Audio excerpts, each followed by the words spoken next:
Bonjour à tous, bienvenue, heureux de vous retrouver pour cette première émission de la rentrée. Et quoi de mieux pour cette première émission de parler de vacances. J'imagine, messieurs, que vous avez pris des vacances. D'ailleurs, à votre mine, j'en suis convaincue.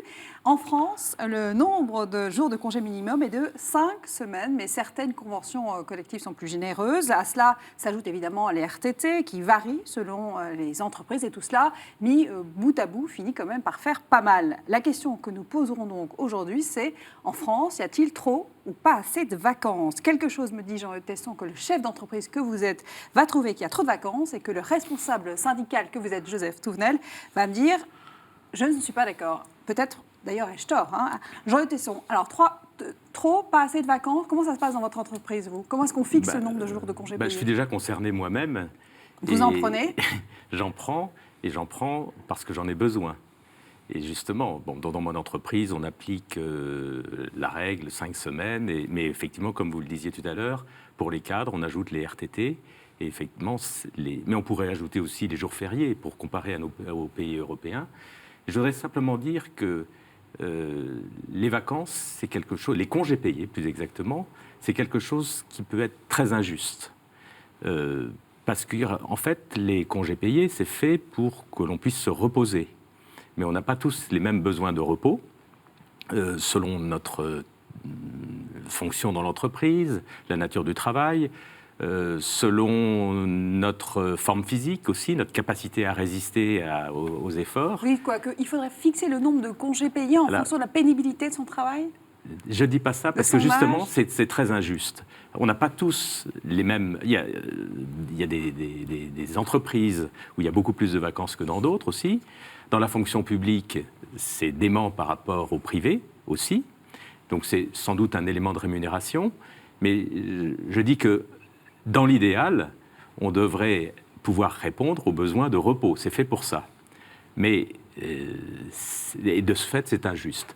Alors j'ai imaginé en préparant l'émission un autre système dans lequel on donne une somme d'argent équivalent aux 5 semaines aux salariés, puisque les entreprises provisionnent, on sait exactement à quoi ça correspond, et on charge chacun de prendre des congés qui, de ce fait, sont sans solde. Mais je ne suis pas sûr que ce soit ceux qui ont le plus besoin de repos qui utilisent justement ces congés. Vous, Jean-Eudes, comment est-ce que vous faites dans votre entreprise? Comment est-ce que vous fixez le nombre de jours de congés payés? Comment est-ce que... D'abord, il y a le Code du travail et on a une convention collective. Notre convention collective de ma profession n'a pas décidé d'augmenter le nombre, enfin de passer au-delà des 5 semaines, donc c'est les 5 semaines qui s'appliquent. Simplement, ce que l'on essaye de faire, c'est de permettre aux gens de partir au moment où ça les arrange de partir, de faire coïncider leurs vacances avec les vacances du conjoint ou avec d'autres impératifs familiaux. Donc c'est peut-être là qu'on est le plus attentif, même si on fait en sorte que les salariés, les cadres en particulier, s'organisent entre eux pour que tout le monde ne soit pas parti au même moment. Mais c'est ça vraiment le Joseph, jouer. Trop, pas assez de vacances, comment doit-on prendre ces congés payés? Déjà, il faut revenir au sens des vacances, c'est du repos, mais pas seulement. Les vacances, on est obligé de le lier au sens du travail. Quand je travaille, d'abord, est-ce que je participe à une œuvre? Si c'est non, si je ne suis qu'un outil, je comprends que l'outil, à un moment donné, il en a ras-le-bol d'être utilisé comme un outil et il n'a qu'une envie, c'est de faire autre chose. Et ça, c'est un des problèmes de notre société, alors qu'elle est lié à notre économie, mais à la mondialisation et avec ce qu'on nous entraîne dans des rythmes de plus en plus fous. On le voit avec le nombre de burn-out qui ne fait qu'augmenter. Donc on doit avoir une réflexion sur comment on construit notre société en France, en Europe et dans le monde. Et puis les vacances, ça peut être aller à Saint-Trope, faire le zouave sur des plages qui ne me correspond pas personnellement, ce que je trouve contre-productif, mais les vacances, c'est aussi un moment d'un autre travail. Quand je profite de mes congés pour accompagner des jeunes en montagne, à la mer, je ne suis pas dans mon entreprise, mais je travaille pour la collectivité, je participe à l'œuvre commune. C'est aussi du repos, mais c'est autre chose. C'est-à-dire, c'est affirmer qu'on a tous Il faut avoir un autre regard sur les vacances. On a tous besoin d'un temps pour sortir de la productivité, de la production matérielle, de la consommation matérielle. Et il faut revenir à ce sens des vacances. C'est là où c'est important. Après, il y a évidemment le repos. on sait tous et on voit tous que quand on a pris les vacances, on est plus efficace quand on revient. Et que dans les vacances, je mets effectivement aussi... Mais ça veut dire quoi? Ça veut dire qu'il faut faire une distinction entre les vacances qui servent, je veux dire, à la société, à se développer, elles sont d'autres dimensions de sa vie personnelle. Ça sert forcément à la société, ne serait-ce qu'économiquement, parce que quand les congés payés sont arrivés en France, beaucoup ont dit mais ça va ruiner le pays. Imaginez aujourd'hui. Ça c'est quand justement Alors les congés payés, l'histoire, c'est plus compliqué. D'abord, sous l'Ancien Régime, tout le monde avait au moins 5 semaines de congés. Parce que quand on additionne toutes les fêtes votives religieuses à droite, à gauche, etc., il y avait autant de congés qu'aujourd'hui. Ensuite, la Révolution française est passée par là, c'est-à-dire la gloire de l'ultralibéralisme. On a tout supprimé.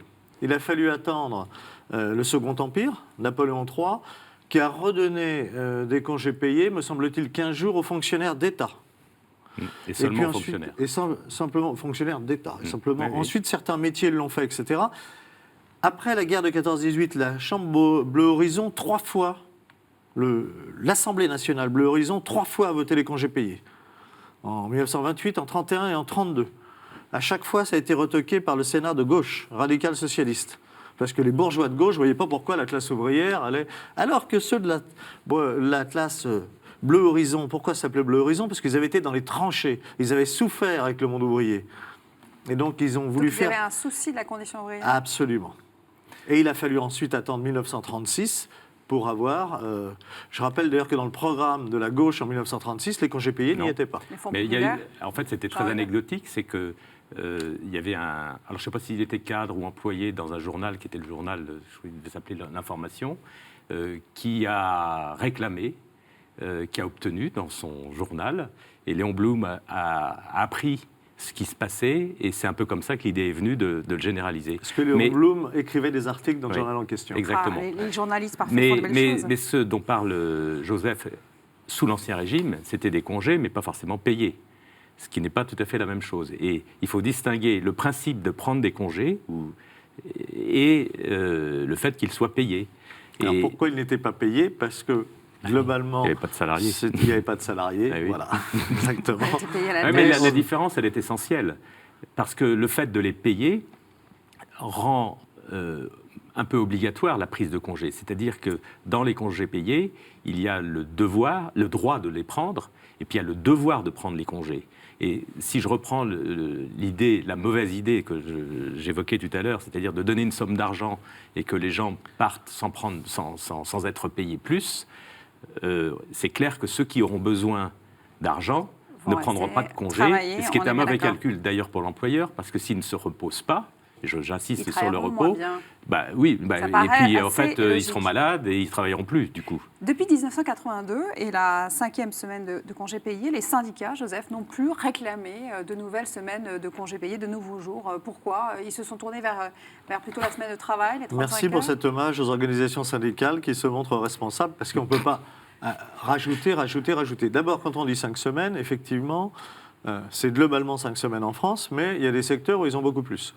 Moi, je suis toujours amusé d'entendre des gens qui sont aux manettes de l'État nous dire qu'il y a trop de congés en France, alors que même là où ils ont une responsabilité première, par exemple, les sénateurs, il y en a qui nous disent qu'il y a trop de congés en France. Un salarié du Sénat, c'est 55 jours par an. Ah oui, c'est quand même pas mal, ça. Oui. Mais donc s'ils leur donnent, c'est que ça doit être utile. Oui. Les cadres de la fonction publique, en général, c'est 7 semaines et demie, auxquelles on ajoute les jours fériés, bien entendu.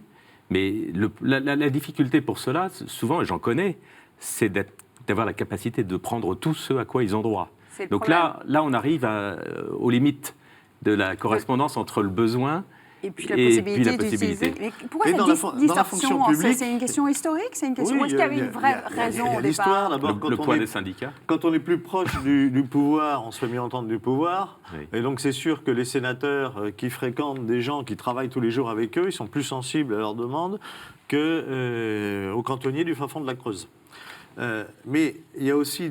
On ne peut pas non plus dire les fonctionnaires en ont plus, etc. C'est plus compliqué. Par exemple, aujourd'hui, les militaires qui sont en mission extérieure, qui reviennent, qui sont pris en Vigipirate, ils voient quand leur famille, ils se reposent quand. On a un gros souci. Les policiers, c'est pareil. Dans les hôpitaux, il y a des rythmes de travail effrénés, épuisants. où il y a vraiment là, c'est une nécessité, j'allais dire, biologique, médicale. Mais ça, du coup, le problème, c'est pas tellement le nombre de congés payés, c'est quand est-ce qu'on les prend. Et on ne peut pas dire non plus en France qu'on en a beaucoup plus que les autres, ça, c'est pas vrai. Justement, c'était ma prochaine question. C'est quoi, on est dans la moyenne européenne en France? On n'est pas dans la moyenne. Parce que là, il faut rajouter les jours fériés. Ça, c'est vraiment important. Et si on rajoute pas les jours fériés, on doit être 6 ou 7e. Si on rajoute les jours fériés, on est dans le top 3. Et c'est ça le calcul qu'il faut faire. Je suis totalement en désaccord. Ah, enfin, Joseph. Pourquoi? Mais parce que Jean-Eudes nous dit ça parfaitement de bonne foi. Et d'ailleurs, on voit des études qui nous donnent... Il faut aller gratter derrière. Et c'est très intéressant. Je prends l'ensemble des congés avec les jours fériés. Par exemple, on nous dit que l'Allemagne en a moins. Oui, l'Allemagne, en tant qu'État. On oublie de nous rajouter les spécificités dans les Länder. Et en fait, les Allemands ont beaucoup plus de congés, que ce soit les congés payés, ils sont plus près de 6 semaines que de 5. Plus les jours fériés des Länder, ils en ont beaucoup plus. Nos amis britanniques, nous qui avons 25 jours de congés payés, nos amis britanniques, ils en ont 28. Mais, alors là, c'est la version syndicale. Oui, ils en ont plus.